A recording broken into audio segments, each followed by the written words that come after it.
Hello everybody, Mark here. Let's see what's happening in the chat. Hello Rob, Catherine, Robin, Linda. Cheese and wine watch parties sounds like a good idea. Cheese and beer, sounding good.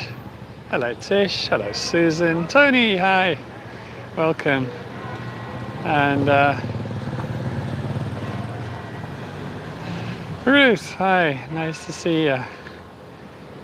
And okay, Harriet, welcome Harriet. And baby girl's mom. And Dawn. Hi, so welcome everybody, welcome to Amsterdam for another episode of Detailed Amsterdam. This is number 5. And I'm Mark. Oh, hello Marlene, welcome, and Welpuri. And this is where we left off last week, check it out. So this is looking down the Prince's Canal, the Prinsengracht, and that's heading into the city there. I'm standing on the edge of the city. So the Prince's Canal is the one that separates out the haves, the rich people, and the have-nots, in the olden days anyway. So that was the canal belt on that side and the Jordaan district on this side. It is a beautiful day, and welcome Natalie. It's a lovely evening. Yes, and it's like spring has eventually sprung. A bit late, but I got there in the end. I've been working in my garden today, planting bedding plants. It's been great.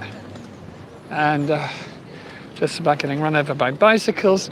So, for those of you who were with me last time, I planted a slicey here. And it's gone. But that is the idea. But look, I found evidence of it. Here is the slicey hole. So that's where it was.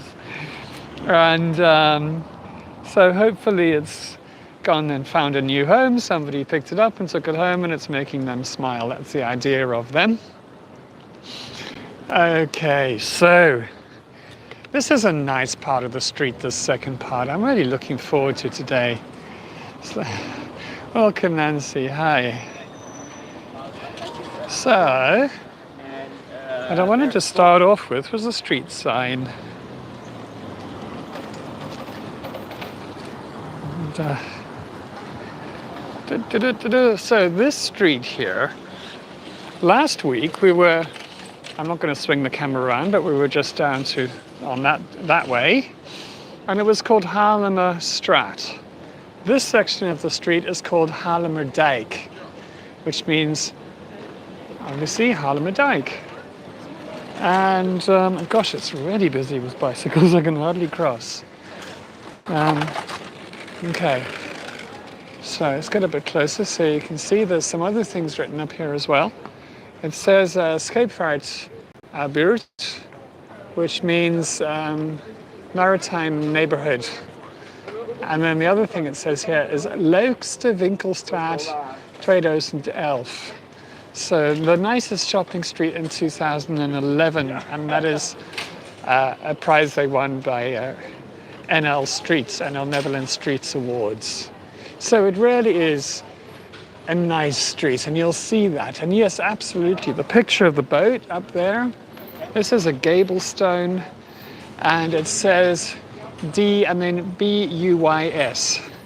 And this is a herring fishing boat called a herring buis, and it was actually from a building nearby from 1656, and that building was owned by a skipper who no doubt was a skipper on herring buises.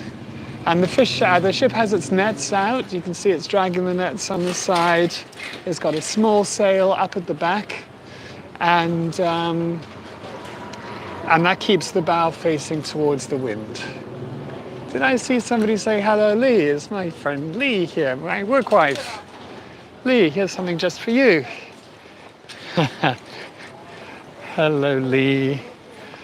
This is I'm not going to say this is the best cheese shop in town by any stretch of the imagination, but this is a good one to come to if you're in town and you want to get some cheese vacuum packed to take home, because it is where they will actually, oh my God, look at the big slicey. Oh my word. Can you imagine googly eyes on this slicey? That would just be amazing. So yeah, they've got a lot of different types of cheese here. Not just Gouda or Gouda or Goudse, however you want to say it. But this is their cheese section here. They will give you a taste. And then if you like it, you can buy a slice and they'll vacuum pack it. And they do have a whole bunch of French cheeses and soft cheeses as well. Because there is more to cheese than just Gouda cheese, as we know. These look really nice, actually. What a nice selection. Very impressive. Okay. Yeah. Lots of cheese. And look at the little cow. Love it. Anyway, so yeah, this is definitely a good cheese shop to come to. And it's pretty central. And the prices will be reasonable. Not like the tourist cheese shops, where they're really priced up like crazy, like too much really. Okie dokie. So, you'll see so much variety of shops in this street. They sometimes do this in Amsterdam shops. You know, they did it a lot in the Dijk as well. They were really strict about what shops they allowed to join the street. And they've managed to, oh I know, the bikes, it's just crazy. They've managed to keep a good variety. So we just went past the biggest, I'm just about to sneeze, the biggest supermarket, Albert and here's Kinky Kappers, which is a kind of a trendy hairdressing salon. The only thing that keeps me from going to Kinky Kappers is the fact that I hardly have any hair, and also the price of it all. But look, isn't it really gorgeous with the reflection of the buildings on the other side of the street? Love it. Marble arch, as we used to say in England, meaning marvelous.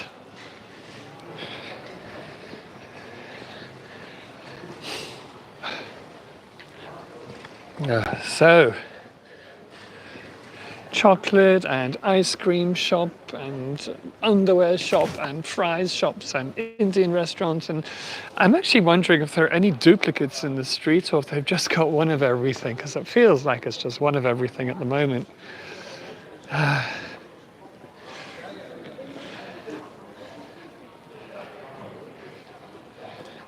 Here's what I was looking for. This is the next little bit of detail I'd like to show you. Another Gable stone.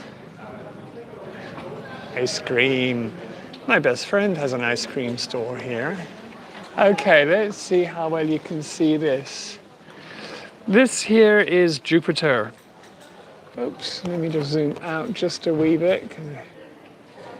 The zoom's working well today. So that there, oopsie, says Jupiter. And this is from 1740, amazingly. Now, Jupiter was the king of the Roman gods. And in this gable stone here, he has a fistful of thunderbolts, which he would throw at people and things when he was having a fit of pique. And he has an eagle at his feet. And the eagle is the messenger of Jupiter. And you can see it says Jupiter at the bottom of the gable stone. Does anybody know just what the equivalent would be with the Greek gods of Jupiter? Who that would be? Just see if anyone's there. Luxury shopping or Absolutely, Robin. So yeah, I get so muddled up between the Greek and the Roman gods sometimes with the names, particularly of the more minor ones. Okay, so on this side of the street, I don't show you things on this side of the street so often because it's not quite as nice, and the area just beyond here, that away, it was called, it still is called actually, the Haarlemmerplein. The Haarlemmerplein. I'm talking rubbish. Not the Haarlemmer, what am I thinking? Who is it? Haarlemmerplein. Yes. Houttuinen, which means wood gardens, which basically meant lumber yards. And so this is where lumber would be stored. Because obviously that was a very important import. Absolutely. Now, as I said, there's lots of interesting things in the street, and this is one of the prettiest buildings think I need to cross over. Oops, take my life in my hands. And then I'll show it to you in its entirety, and then we'll go and have a few close-up looks at it. Okay, so check this one out. It is beautiful. Now, it's clearly Art Nouveau. It even has a bit of a slightly French Art Nouveau feel to it, although it's really more kind of Jugendstil.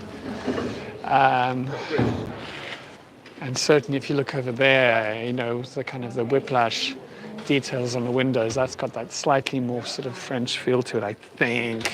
But I'm not an expert in Art Nouveau, I just love it. So what we got okay, so let's have a look. There's an arch at the bottom, there's some detail.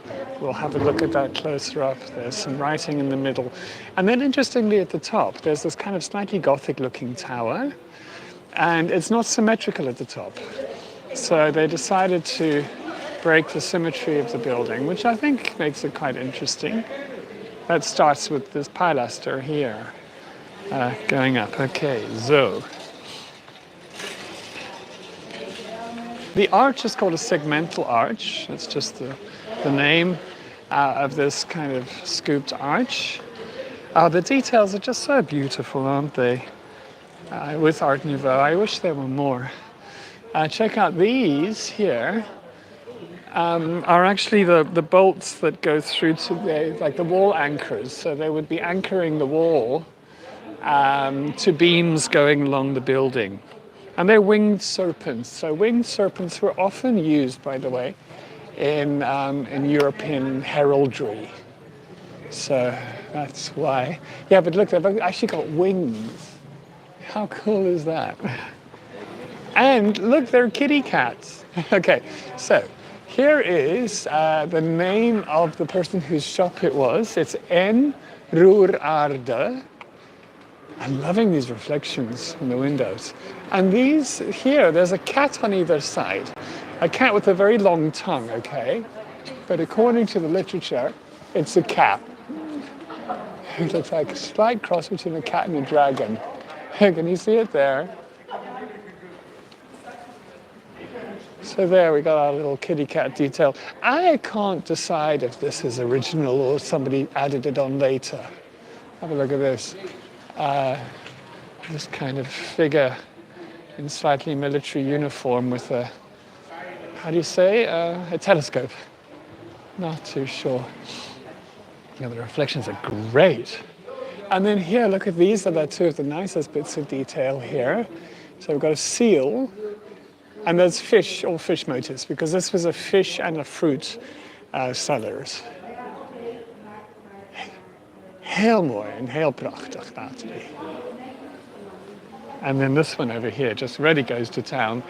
It's an octopus with a couple of fish caught a couple of fish in its tentacles. Beautiful, huh? Okay, let's go up a bit. And then you can see what it's all about. It says fish and fruithandel. So fish and fruit monger, I suppose you would say. And yeah, then up at the top, there's not any specific detail to look at. But it'll be a close-up anyway. And then, over down at, let's zoom you out again. Just 2 buildings away is another one. Now the architect, by the way, of that building was someone called François Caron. So a French-sounding architect, certainly. And he built that first one in 1896. And then this same one here in 1900, so just 4 years later. There's something very charming with this one. Okay, so let's let all the people pass. Hey, and there's a mirror. I can say hello. Hello. It's like I've got a building in the middle of me. There's a mirror. Interesting. Wow, cool. Okay, what I wanted to show you here, which is so sweet, this is a stone, and it says the first stone was laid by Anthony Drake, 3 years old, and W.G. Roeraarde, 58 years old, on the 22nd of September, 1900. So this was actually, Anthony Drake was the grandson, and this was his grandfather. And this guy here was the father of the person whose name was up in the middle of the shop I just showed you, in Roeraarde. So it's a whole family affair. So they liked their one Art Nouveau building so much, they ended up building another one 4 years later. Now look at this really cool tile detail here. Let's just line it up so I'm right in front of it. So always a lot of peacock feather motifs, and then also some tulip flower, and not tulip, lotus flower motifs. It looks like above. We're still on the peacock story here. And up here, really beautiful. There we go. I mean, I love deco, but I kind of wish that the Art Nouveau period had just lasted just a little longer, huh? And, you know, this detail here, I didn't know this before, but I only found it out when I was researching for this tour. It's like this kind of shape, let me zoom out a bit, of detail here is called whiplash. And I guess that makes sense, doesn't it? Let's try and zoom this out again. And yeah, great details here. Lots of little funny, curly bits around the corners here. This very nice arched shape coming all the way down here.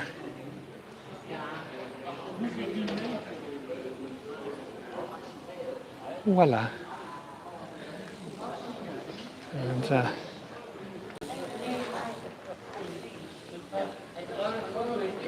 I think I need to go to that side of the road. Okay. And I'll just zoom in on the tile detail underneath the windows. And then up a different detail under these ones. Now, what I think is quite interesting about this building and these windows is it's symmetrical, but all the windows on each floor are slightly different to the ones on the other floor. So it's not like a block of 6 things the same. And I think that's really clever.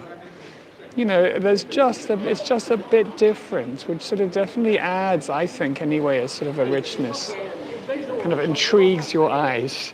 And so let's get both of those together. As I said, there's just so little Art Nouveau in Amsterdam. Really cool, these two. Thanks so much to the Roeraarde family for doing this. There you go. Okay.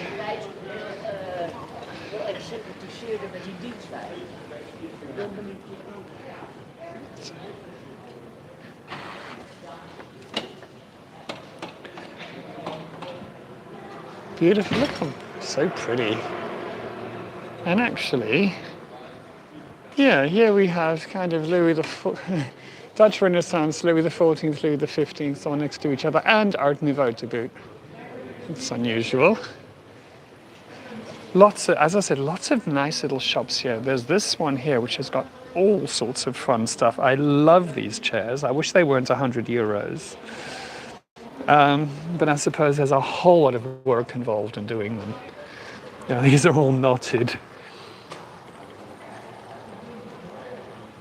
And this is definitely the shop. I mean, the shop and the street, which is Christmas shopping time. This is where you kind of walk up one side and down the other. And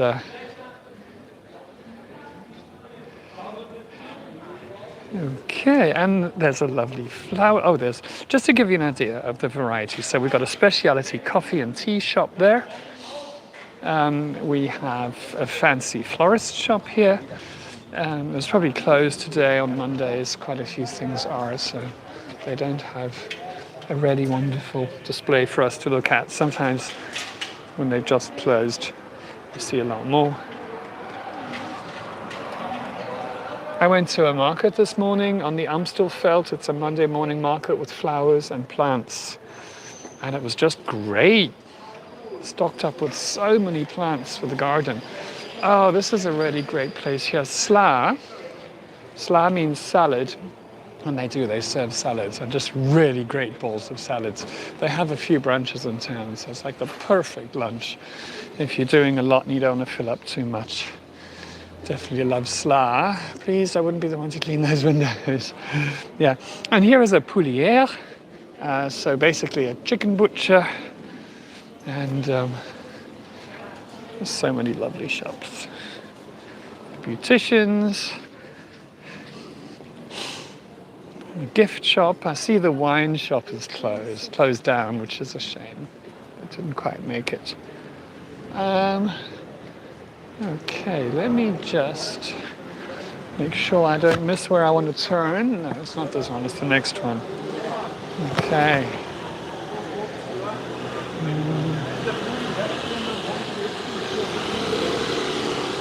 So.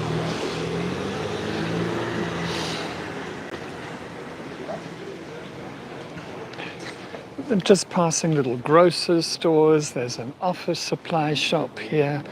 Next is a boulangerie and a pâtisserie, and next is a shoe repair and a key repair. I mean, you really kind of get everything you could possibly want.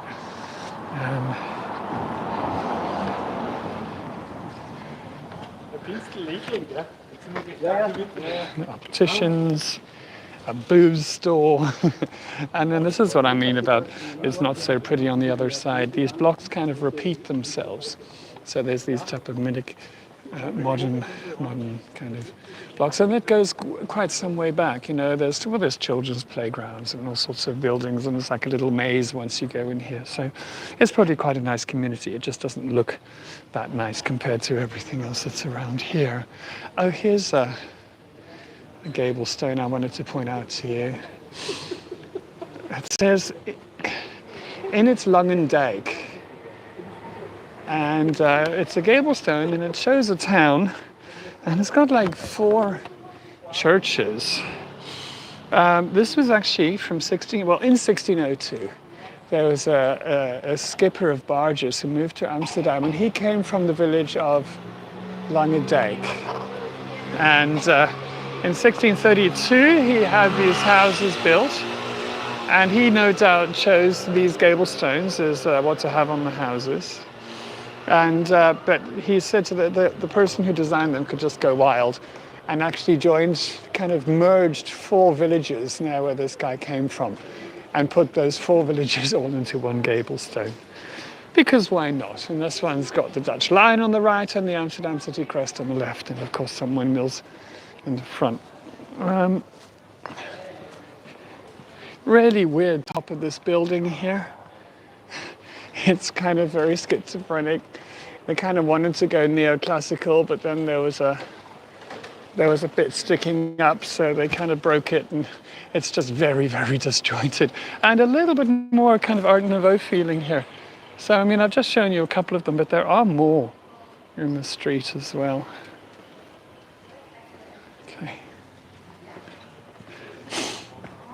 Okay, let's try and zoom this. There we go.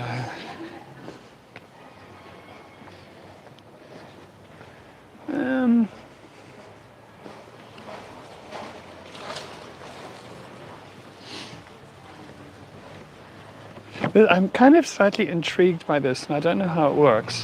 And I haven't had time to come here while they're open. But it's called the swap shop. So, I mean, I'm kind of interested, do you actually rarely swap? I guess there's a QR code there, and I can probably look it up online and find out how it works. But it sounds like quite an interesting kind of concept, having a swap shop.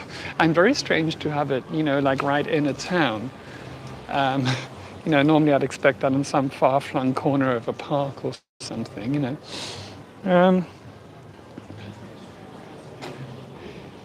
Yes, another Gable stone. It's already kind of turning into something of a Gable stone tour, this one, I'm afraid. But There are just a lot of them around here. A very nice pastoral scene here with the shepherd and his flock.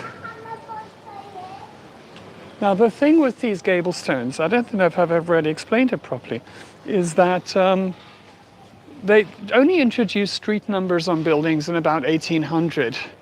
That came with the French. So up until then, people still needed to identify their houses. So they would choose a picture sometimes like that and put it on. And that was a gable stone. Look at this amazing chandelier in this shop here, by the way. Hi. It's like just a regular normal sized shop with this enormous chandelier. It takes up the whole space. It is absolutely lovely. There you go. Gorgeous, huh? Who says you can't have huge chandeliers in small spaces? Anyway, so, you know, anyone could choose anything. And hoi, Antje. And, but once your gable stone had been put on a building, then it had to stay there. Because that was the law. You couldn't move them around because that was now the identifier of the building.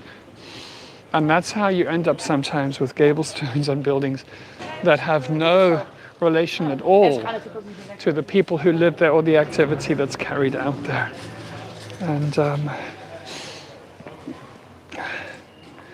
can't remember if this is where I saw a cat in a window. But anyway, maybe it's not here. Now, this is a funny story to this building. Anyway, first of all, let's get the gable stone out of the way. The gable stone, it actually says Saus on the bottom of it, Sluis, and this was just a reference to the person who bought the building in the 1700s.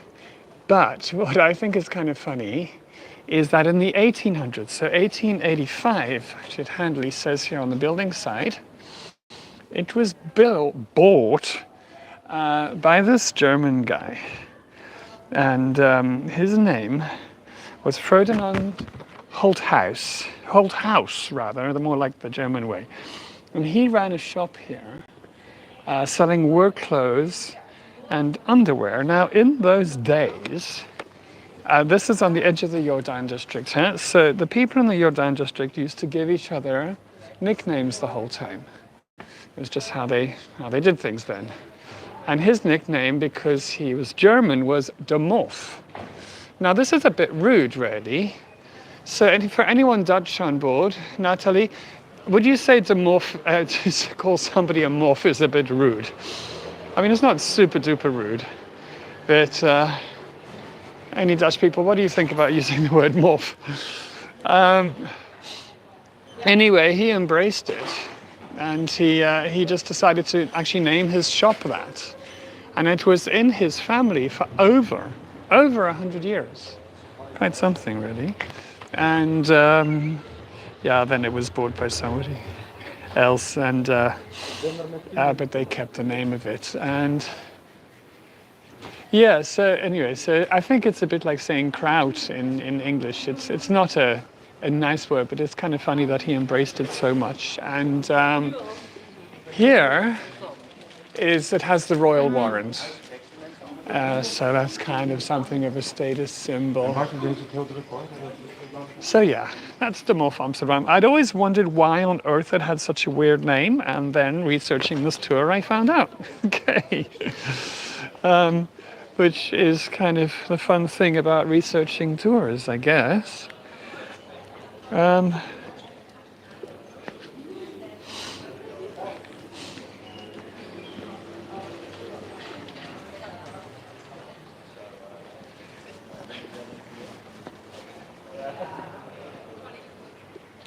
Wow, look at, oh, I was going to point the camera at the window, but there's somebody just inside, so maybe I won't. It was just a really nice dress. This looks fascinating. Ambachtelijke means craft. So a craft, and this is a craft printers. A drukkerij. Druk means push, a drukkerij means, oh, thank you. They would push, actually like a craft printing shop. That's kind of niche, don't you think? Very, very niche. But lovely that it exists. Mark, where do you look to find out about all the buildings? I have so many books about Amsterdam. I really do. I must have, I think, probably hundreds of books around Amsterdam. And some of them are indexed by streets, and then I can find out stuff about the buildings. For example, I haven't found out about this one yet, but it is beautiful. If I'd seen it, because what I do is I come a few days before and I then photograph things I think are interesting, and then I sit at my computer and with all my books and I try and do some research. And I didn't notice this one, otherwise I would have certainly found out more about it. Because look how pretty it is.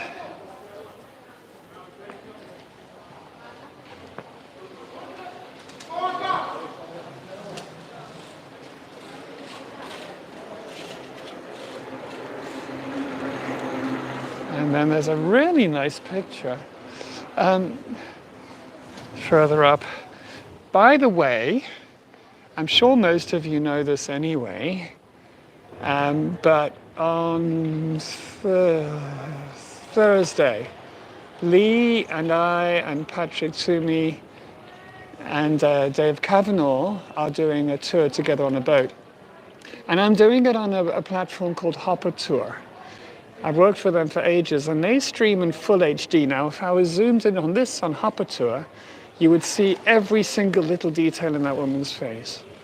And I'll do that on the tour. And one of the ideas is just for you all to see that platform, and then for them to sort of decide if they're going to move away just from private tours, and then whether they're going to open up, these group tours again, And so that's going to be quite interesting. That's really why I'm doing it on Hopper Tour, to get your opinion of it and see what you think. It is $5, but you do get 4 guides, 1 dog and a boat. So you get quite a lot for your $5. And if you don't know what I'm talking about or where to find it, you won't find it on YouTube, obviously. You need to really join my Facebook group, my and Lee's one. It's called Mark and Lee's Splendid Amsterdam Adventures, and you can find the link to that in the description of this tour. Check out this beautiful curved window here. Oh man, that's amazing. Wow, love it. Is it actually glass, I wonder? It is actually glass. You know how often it's so difficult to replace like curved glass like this. Oh, of course, Lee, I forgot you were there. Okay. Pixie, I can't wait to see Pixie on the boat again. What a beautiful shop. Oh my. Okay, where are we up to now? Let's see. Okay. We are actually on the Haarlemmerdijk, which means the Haarlemmerdijk. Now, what is a dike? Let's see if I can actually make the cyclist stop for me. As I almost trip. Okay. I'm just going to walk like I go on the road, because there is a pedestrian crossing. A dike is... a dike is a man-made bank of earth to keep out the water. In this case, it was to keep out the sea, which was beyond the dike on the other side of the road. So I've just walked down the dike into a little side alleyway. It's actually a beautiful little alleyway. Lots of greenery. Now, the way they constructed these dikes, certainly in the olden days, I don't know, Antje, if if links work in the chat. But if you just go to hoppertour.com, it's on the front page. On the first page when you go to that website. So you got it right, yeah, hoppertour.com. Okay, check out the bank here. This is going up to about 7 feet above sea level. What doesn't? Okay, yeah, just look at hoppertour.com and you'll find it. So, when they constructed these dikes, they took little whippy willow branches. Gosh, that's a mouthful, isn't it? And they wove them into big mat structures, and then staked those down onto the ground, and then put heavy clay on top. And in towns like this, of course, they would clad them with bricks, but in the countryside, they would grow grass and vegetation on them to give them a bit of structural integrity. So that is how they actually made the sea defenses. Okay. And here is again, it's one of these repetition entrances into the place behind. I just wanted to show you, I've never seen such a well-organized neighborhood library. You know, just like take a book sort of thing, but it's actually indexed. And there's English books, there's German, there's French, there's other languages. It's so well organized here. There's non-fiction. I mean, it's really okay. Oh, we're looking at all about economics. It's funny no one's taken that one. So, right.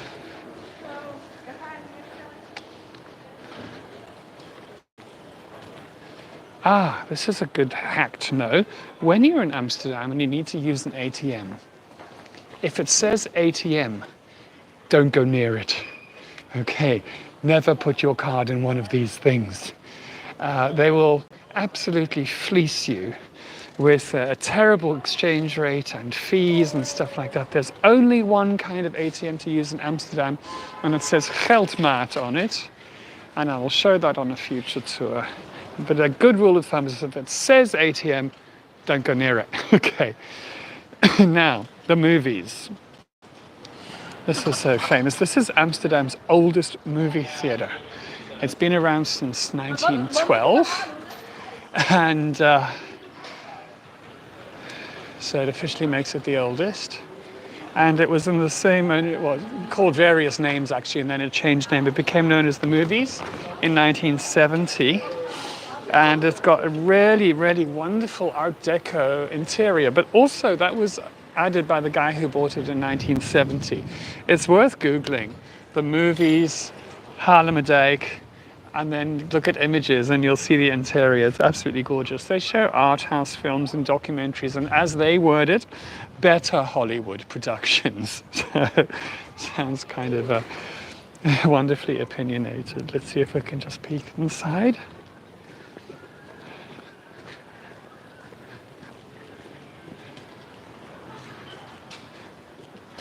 I haven't been to the movies for so long. Okay, I'm not going to, there's somebody standing there. But I was looking up on their website and it had a link to a thing where you can pay €22.50 a month, and then you can go to unlimited films in a bunch of different cinemas. So, you know, you can, I mean, it's really good. It looks, if you like, oh, here, look, here's where the ATMs that you do go to. It doesn't have the big cinemas in, but it did seem to have quite a good selection of stuff. So, when you're in Amsterdam, or the Netherlands for that matter, these are the only ATMs to use. And you can type in Geldmaat, and then Google quickly actually gives you a map showing where they all are. And the nearest one is. So those are the ones, and only those are the ones. Okay, so here we are at the Haarlemmerplein.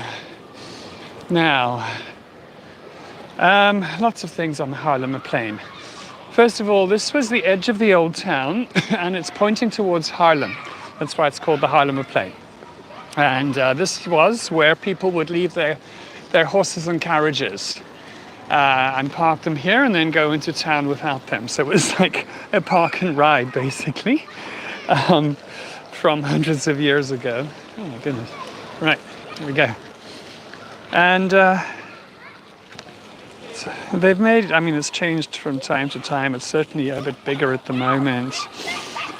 From 1632, there was actually a public transport barge that went from the water just beyond that big gate all the way to Haarlem. And that was the country's first public transport. And it went at intervals. During the day, you could book a seat. And it had the whole sort of cross-section of Dutch society, from kind of lords and ladies to merchants to ladies of the night offering their services behind piles of ropes, you name it. It was towed along by horses and quite slowly. And the people on board would be chatting to the farmers who would be kind of in their fields along the towpath. So I love this fountain here. It really is great. The kids are loving it as well. This is also where the first trains left from Amsterdam to Haarlem, by the way. So the first train station was just kind of over here. And that was from 1842 to 1878. And that was the train from here to Haarlem. It took about the same amount of time as the train takes from today, by the way, which is 15 or 19 minutes, depending if it's a stopped train or not. And the first electric tram also had one of its destination points here. So that linked the Haarlemmerplein to the Leidseplein. So there's lots of firsts for this place as far as public transport goes. Just another little detail here. This is the Wobbo tree. Wobbo, W-O-B-B-O. And it was put here in 2014, this one here, in memory of a Dutch physician who was called Wobbo tree, Wobbo Ockels, and he died in 2014. Now it's a tree, it's a kind of elm tree that will actually last for 500 years. And there's a plaque here about it. He was very into sustainability, and he says here's one of his sayings, you can see how to spell his name: "We are all astronauts of spaceship, we are of spaceship Earth," which I think is a really nice way of looking at life. Sorry, I said Wobbo. I wasn't very good with the name. Wobbo. It's a funny name. I've never heard it before. So yeah, in memory of Professor Dr. Wobbo J. Ockels, astronaut, physicist, pioneer in sustainability. And of course, the benches are made out of sustainable wood and all that type of stuff. So I think it's really rather nice memorial. Now, this wasn't the original Haarlemmergate. This is actually called the Willemspoort because it was made, it was 1840, just in preparation of the station opening, and because King Willem, there was a King Willem at the time. There's usually a King Willem. And so now, I have a friend this building was squatted like so many, and I don't know if she's still here. I think they were moved out. They were kind of upset about it because obviously it was like a beautiful place to live. And, but yeah, frightfully grand. Pointing towards Haarlem. So, there's actually a cafe in it now called, not surprisingly, the Willem Cafe. Well, it would be, wouldn't it? And it's just on the left over here, but it's closed today. Okay. There's such a lovely breeze blowing through here. Okay, now, there's another statue here, another statue. Yeah, I guess you could call it a statue, more artwork really. And this is dedicated to Jacob van Lennep. Jacob van Lennep. He was a very successful guy in many ways. He's a lawyer and all sorts of stuff like that, but that's not really what I want to talk about. You can see me, look. He's also well known and well remembered because he is the person who actually gave Amsterdam a fresh tap water drinking supply. Now, he came from an exceptionally well-connected family. Sort of in the area of Bloemendaal, his dad owned a lot of the sand dune area, and various other family members did as well. And the water there, the water quality was beautiful because it would be filtered from the dunes, and he'd be sitting there and he'd probably take some spring water and drink it. Now, there was always a problem, obviously, in medieval cities, well, not medieval, it was later than that, but in many cities, with the quality of drinking water and people getting, cholera and typhus and all that type of thing. So he actually managed to get a piped water supply all the way from the sand dunes to Amsterdam, and that was in 1853. They literally opened the tap here on the Haarlemmerplein, and water came out having been routed all the way from the sand dunes. How amazing is that? And it was sold for like a penny a bucket or something, so it was affordable. And public health increased enormously because people weren't getting sick from the drinking water.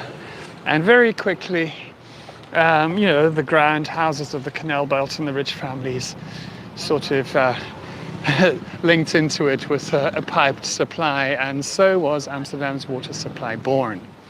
Now, the how do you say it?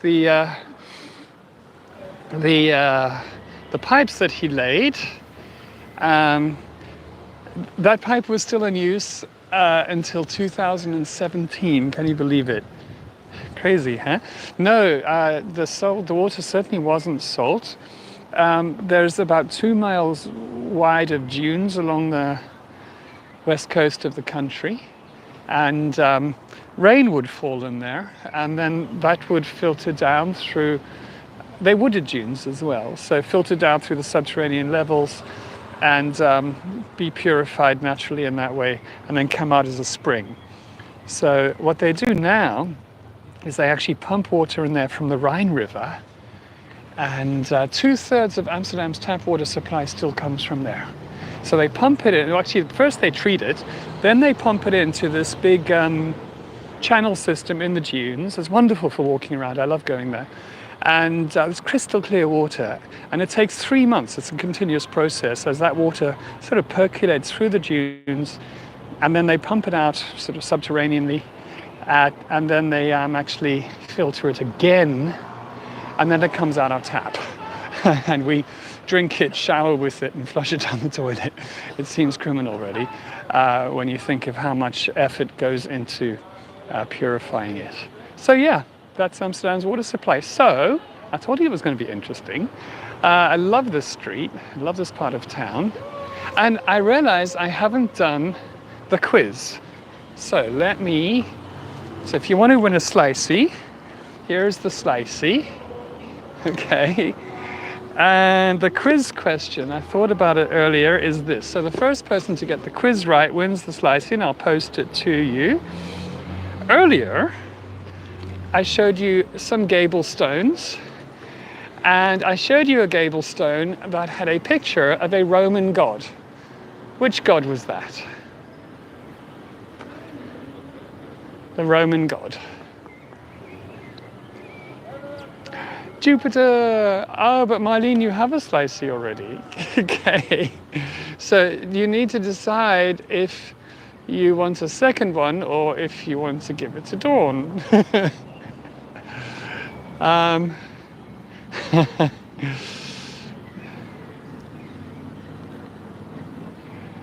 So yeah, we know the answer was Jupiter, certainly, and Marlene got it.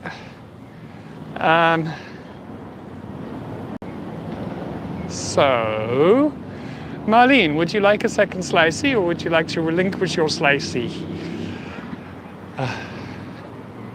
You'll pass it on. Okay, so the next person is Dawn. I'm just scrolling here. Dawn Bradman.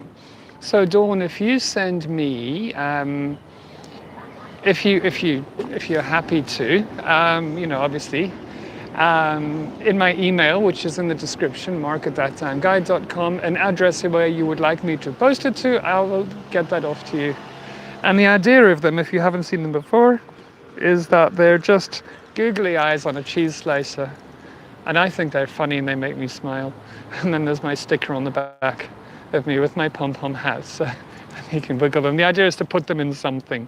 I get them from second-hand shops, so they're not ready for using. Great. Well, Dawn, I'll get that off to you just as soon as I get your address. Okay, everybody, thank you so much for joining.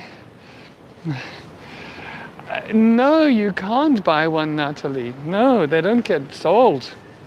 They're my children. I couldn't sell my children. I give them to people who come on in-person tours, and I give one away on each as a quiz on each of these tours. And if anybody really, really, really wants one and thinks you can't live without one, of course you can also reach out to me. That's fine. Okay, I hope to see you next week for various tours that we have. And yeah, take care and bye-bye.